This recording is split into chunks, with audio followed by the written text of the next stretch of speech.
Yon mga idol, yan ang lulutuin natin. Binayabasang baka mga idol.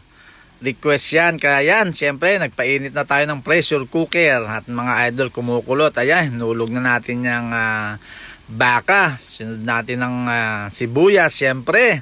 At ng gintong kamatis. At ng gintong bayabas din mga idol, ayan. Kung saan saan pa tayo naghanap ng bayabas mga idol.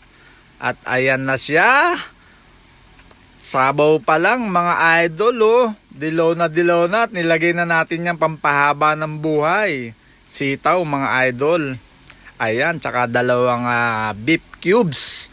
Ayan, at sandakot na kangkong mga idol. At ayan na. Konting bitchin mga idol. At ayan na, kulong-kulo na. Ayan, isaserve na natin syempre. Hinanap natin muna yung lumulutang at syempre yan yung tabang buhay mga idol.